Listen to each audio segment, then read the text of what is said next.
अध्याय 21 आत्मानुशासन और मानसिक शांति। लोग अपने हालात को तो बेहतर बनाना चाहते हैं, लेकिन खुद को बेहतर नहीं बनाना चाहते, इसलिए वे हमेशा बंधन में ही रहेंगे। जो व्यक्ति आत्मत्याग के लिए तत्पर रहता है, वह अपनी मनचाही वस्तु को पाने में कभी असफल नहीं हो सकता। यह भौतिक और आध्यात्मिक दोनों ही चीजों के बारे में सत्य है। जिस मनुष्य का उद्देश्य दौलत हासिल करना है, उसे भी अपना लक्ष्य प्राप्त करने से पहले बड़े व्यक्तिगत त्याग करने के लिए तैयार रहना चाहिए। सशक्त और संतुलित जीवन हासिल करने के लिए तो उसे और ज्यादा त्याग करने होंगे। James Allen. यदि आप अपने सभी आंतरिक संसाधनों को विकसित करना चाहते हैं और अपनी सच्ची संभावना को साकार करना चाहते हैं, तो इसके लिए आपको आत्म अनुशासन के ऊंचे स्तर की जरूरत होती है। युगों युगों से सभी धर्मों और दर्शनों में सर्वोच्च मानवीय हित या विचार मानसिक शांति पाना रहा है। मानसिक शांति पाने की क्षमता ही आपकी सफलता का सच्चा पैमाना है और यही आपकी खुशी को सबसे ज्यादा तय करती है। आध्यात्मिक विकास करने और पूरी तरह उपयोगी व्यक्ति बनने के लिए आपको नियमित रूप से अपने विचारों, भावनाओं और कार्यों के आत्म अनुशासन व आत्मनियंत्रण का इस्तेमाल करना होगा। आध्यात्मिक विकास, आंतरिक शांति और खुशी के अनुभव के लिए आत्म विजय व आत्मनियंत्रण की आवश्यकता होती है। बाहरी बनाम आंतरिक सफलता। बाहरी संसार में सफल होने के लिए आपको खुद को इस बात के लिए अनुशासित करना ही होगा कि आप एकाग्रचित बने, अपने पेशे में कड़ी मेहनत करें, अपने लक्ष्यों की दिशा में सतत कार्य करते रहें और अपने जीवन में ऊपर की ओर बढ़ते समय बेहतर और ज्यादा सक्षम बने। बहरहाल, आंतरिक संसार में सफल होने के लिए लगभग विपरीत योग्यताओं की आवश्यकता होती है। आंतरिक शांति पाने के लिए आपको खुद को अनुशासित करना होगा कि आप हर उस चीज को छोड़ दें जो आपकी आंतरिक शांति और संतुष्टि के एहसास में बाधा डाल सकती है। जैन बौद्ध दर्शन के अनुसार मानवीय कष्ट और दुख का मूल कारण आसक्ति है। लोग अपने विचारों, रायों और भौतिक चीजों के प्रति आसक्त हो जाते हैं और उन्हें छोड़ना ही नहीं चाहते। कई बार लोग इन बाहरी बातों में इतने उलझ जाते हैं कि इनसे उनके मानसिक और शारीरिक स्वास्थ्य पर भी प्रभाव पड़ता है, यहाँ तक कि उनकी रातों की नींद भी उड़ जाती है। जब आप विरक्ति का अभ्यास करते हैं, खुद को भावनात्मक रूप से चीजों या परिणामों से अलग कर लेते हैं, तो नकारात्मक भावनाएं भी उसी तरह थम जाएंगी जिस तरह प्लग से अलग करने पर बल्ब की रोशनी बंद हो जाती है। सही होने की आवश्यकता। अधिकांश लोग दिल की गहराई से यह चाहते हैं कि उनकी बातों को सही माना जाए। बहरहाल, जब आप यह परवाह करना छोड़ देते हैं कि आपकी बातों को सही माना जाता है या गलत, तो सही होने की इस आवश्यकता से जुड़ी सारी भावनाएं गायब हो जाती हैं। डॉक्टर जेराल्ड ने एक बहुत अच्छा सवाल पूछा था, क्या आप सही साबित होना चाहते हैं या फिर आप खुश रहना चाहते हैं? कुछ लोग अपनी राजनीतिक या धार्मिक मान्यताओं को लेकर जोशीले होते हैं जो उन्होंने किसी दूसरे से सीखी हैं, लेकिन जब आप इन विचारों को कुछ समय के लिए एक तरफ रख देते हैं, तो आपकी भावनाओं को उत्तेजित करने या आपके क्रोध को भड़काने की उनकी क्षमता खत्म हो जाती है। मैं सभी राजनीतिक और धार्मिक विचारों व रायों वाले व्यक्तियों से मिलता जुलता और मित्रता रखता हूँ। अधिकांश प्रकरणों में हमारी पटरी अच्छी बैठती है क्योंकि हम मत भिन्नता वाले मुद्दों को एक तरफ रख देते हैं। हम जागरूक और अनुशासित होकर खुद को उन विचारों से विरक्त कर लेते हैं। इसके बजाय हम उन विषयों पर ध्यान केंद्रित करते हैं जिन पर हम एकमत हैं और जिनमें हमारी रुचियां समान हैं। किसी को भी किसी चीज के लिए दोष ना दें। दोषारोपण नकारात्मक भावनाओं का प्रमुख कारण और आंतरिक शांति का मूलभूत हत्यारा है। जैसा कि मैंने इस पुस्तक में पहले जिक्र किया था, किसी चीज के लिए या किसी तरीके से किसी व्यक्ति या वस्तु को दोष दिए बिना नकारात्मक भाव रखना संभव ही नहीं है। दोष देने के लिए एक या दोनों घटकों का मौजूद होना आवश्यक है। पहला है जुड़ाव। यह तब होता है जब आप किसी चीज को व्यक्तिगत मान बैठते हैं। आप उससे जुड़ जाते हैं जैसे ही आप यह महसूस करते हैं कि किसी ने कोई ऐसी नकारात्मक चीज की या कही है जिससे आपके व्यक्तिगत हितों पर प्रतिकूल प्रभाव पड़ता है, तो आप तुरंत नाराज हो जाते हैं और उस व्यक्ति को दोष देने लगते हैं। मान लें कोई व्यक्ति ऑफिस जाने की हड़बड़ी में है, पूरी तरह उलझा हुआ है और अभी अभी अपने जीवन साथी से लड़कर आया है। जब वह अचानक ट्रैफिक में आपको कट मारता है, तो आप तुरंत उस अजनबी को गाली देने लगते हैं। कारण यह है कि आपने उसके गाड़ी चलाने के व्यवहार को व्यक्तिगत मान लिया है। लेकिन जब आप में खुद को विरक्त करने का अनुशासन होता है और आप चीजों को व्यक्तिगत तौर पर लेना छोड़ देते हैं, तो उस व्यक्ति या घटना से जुड़ा नकारात्मक भावनात्मक आवेश लगभग तत्काल ही खत्म हो जाता है। मिसाल के तौर पर, यदि कोई ट्रैफिक में आपको कट मारता है तो आप यह कहकर भावनात्मक दृष्टि से खुद को अलग कर लेते हैं, ओह, शायद उसे ऑफिस पहुंचने की जल्दी है, शायद उसे देर हो रही है। जिस पल आप खुद से यह कहते हैं, उसी पल घटना से जुड़ी सारी नकारात्मकता गायब हो जाती है। आप दोबारा शांत, आरामदेह तथा सकारात्मक हो जाते हैं। अपना दुखड़ा छोड़ दें। दोष देने का दूसरा मूल कारण खुद को सही साबित करना है। यह तब होता है जब आप खुद को और दूसरों को बताते हैं कि आपको इस स्थिति में क्रोधित या दुखी होने का अधिकार क्यों है। कई लोग अपने कष्टों से प्रेम करने लगते हैं। उनके अतीत की समस्याएं ही उनके जीवन का केंद्र बिंदु बन जाती हैं। वे हर समय पुरानी बातों के बारे में ही सोचते रहते हैं।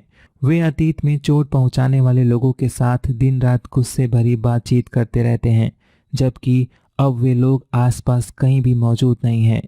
जब भी कोई बातचीत शुरू होती है तो वे किसी दुकानदार की तरह अपने कष्ट को हर किसी के सामने प्रदर्शित करने लगते हैं।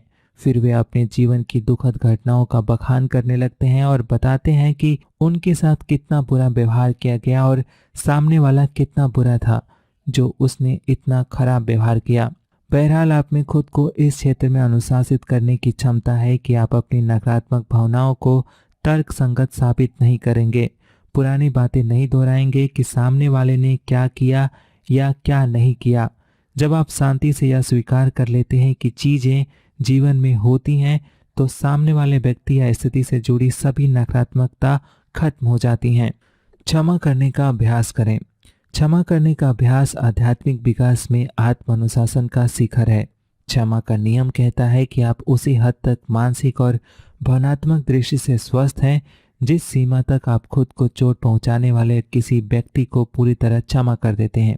हर व्यक्ति, जिसमें आप भी शामिल हैं, अपने जीवन में दूसरों की विनाशकारी आलोचना, नकारात्मक व्यवहार, निर्दयता, बदतमीजी, पक्षपात, धोखाधड़ी और बेईमानी का अनुभव किया है। ये घटनाएं दुर्भाग्यपूर्ण हैं, लेकिन वे मानव जाति का सदस्य होने का अनिवार्य और अवश्यंभावी हिस्सा हैं, जिससे बचा नहीं जा सकता। व्यस्त समाज में रहने की समस्याओं और मुश्किलों से बचने का एकमात्र तरीका शायद हिमालय की ही गुफा में जाकर रहने लगना है।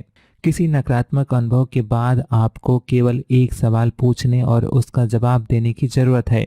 इस घटना से उबरने और जीवन में आगे बढ़ने में मुझे कितना समय लगेगा? यह एक ऐसा निर्णय है जिसे सिर्फ आप ही ले सकते हैं। यदि आप वाकई खुश रहना चाहते हैं तो यह आपके जीवन के सबसे महत्वपूर्ण निर्णयों में से एक होगा। यही नहीं, यह आपके मानसिक और आध्यात्मिक अनुशासन की सच्ची परीक्षा होगी। भुलक्कड़पन का ग्राफ। हर व्यक्ति में एक भुलक्कड़पन का ग्राफ होता है, जिसे अक्सर क्षमा का ग्राफ भी कहा जाता है। यह ग्राफ बताता है कि आप कितनी जल्दी किसी नकारात्मक अनुभव को भूलते और क्षमा करते हैं।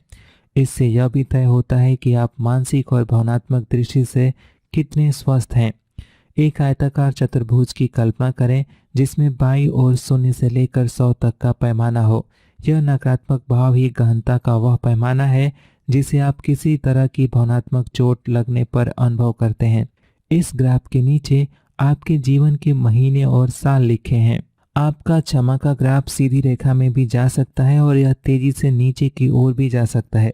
यदि आपका क्षमा का ग्राफ सीधी रेखा में है तो इसका मतलब है कि आप काफी समय तक नाराज रहते हैं। कई बार तो आप घटना के कई वर्ष या कई दशक भी उतने ही नाराज बने रहते हैं। ऐसे अनगिनत लोग हैं जो अब भी किसी ऐसी चीज के बारे में नाराज हैं जो उनके माता पिता ने दशकों पहले उनसे कही थी या उनके साथ की थी। यही नहीं, वे मौका मिलते ही आपको इसके बारे में बता भी देते हैं। वे आपको बड़े भावुक अंदाज में बताते हैं कि उनके बचपन में माता पिता ने उनके साथ अमुक अमुक बुरा व्यवहार किया था जिसके लिए उन्होंने उन्हें अब तक माफ नहीं किया।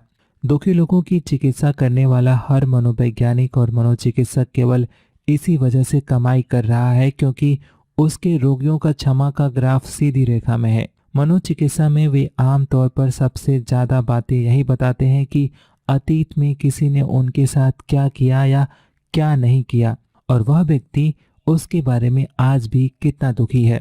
इससे उभरें और आगे बढ़ जाएं। दूसरी ओर सचमुच स्वस्थ लोगों का क्षमा का ग्राफ नीचे की तरफ जाता दिखता है।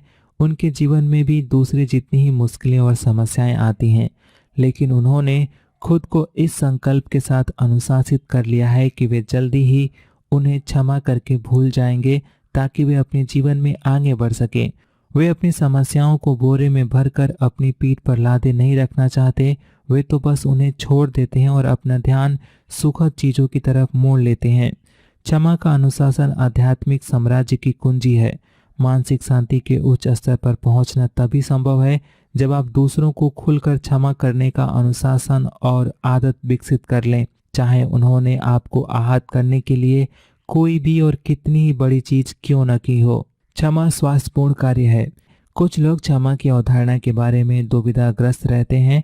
वे सोचते हैं कि चोट पहुंचाने के लिए किसी को क्षमा करने का अर्थ है उस तरह के व्यवहार को मान्यता या बढ़ावा देना। सच्चाई इसके बिल्कुल विपरीत है। क्षमा विशुद्ध रूप से स्वास्थ्यपूर्ण कार्य है। क्षमा करने का सामने वाले व्यक्ति से कोई लेना देना नहीं है। आप तो दूसरों को केवल इसलिए क्षमा करते हैं ताकि आप भावनात्मक रूप से स्वतंत्र रह सकें और आपको वह बोझ अपनी पीठ पर लादे ना रखना पड़े। आपके पास एक अद्भुत मस्तिष्क है। आप अविश्वसनीय रूप से बुद्धिमान और ज्ञानी हैं। आप अपने दिमाग का इस्तेमाल खुश और आनंदित रहने के लिए कर सकते हैं, या फिर आप इसका इस्तेमाल अपने ही खिलाफ कर सकते हैं। सर्वोच्च स्तर पर अपने मस्तिष्क का उपयोग करके दूसरों को क्षमा करने के कारण खोजें। किसी पुरानी घटना की खाल उधेड़ने, बहाने खोजने, औचित्य साबित करने और किसी चीज को व्यक्तिगत तौर पर लेने के कारण खोजने के बजाय अपनी बुद्धि का इस्तेमाल जिम्मेदारी स्वीकार करने के कारण खोजने के लिए करें और नकारात्मक स्थिति को खत्म हो जाने दें। जिम्मेदारी स्वीकार करें और क्षमा करें। जिस पल आप किसी चीज की जिम्मेदारी लेते हैं और चोट पहुंचाने वाले लोगों को क्षमा कर देते हैं, उसी पल आप पूरी तरह से मुक्त हो जाते हैं।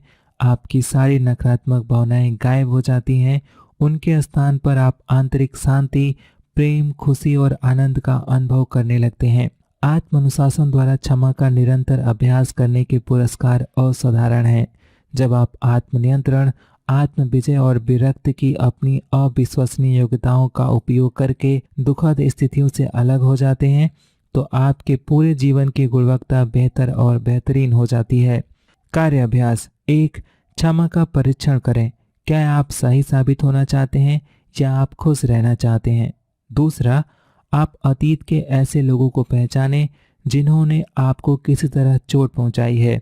आज ही उन लोगों को माफ करने का निर्णय लें और नकारात्मक भावनाओं को दिल से निकाल फेंकें। तीसरा, दोष या क्रोध की अपनी नकारात्मक भावनाओं को उचित ठहराने के कारण ना खोजें। इसके बजाय अपनी बुद्धि का इस्तेमाल करके जिम्मेदारी स्वीकार करने के कारण खोजें। चौथा, मानसिक शांति को अपना सर्वोच्च लक्ष्य बनाएं और फिर विचलित करने वाले प्रत्येक विचार या भावना से उबरने का संकल्प करें। पांचवा, आज ही से हर सुबह कोई आध्यात्मिक और प्रेरक पुस्तक पढ़ना शुरू करें। यह आदत आपकी जिंदगी बदल देगी। छठा, आगे से चीजों को व्यक्तिगत तौर पर ना लें। खुद से पूछें, आज से 5 साल बाद इसका कितना महत्व होगा।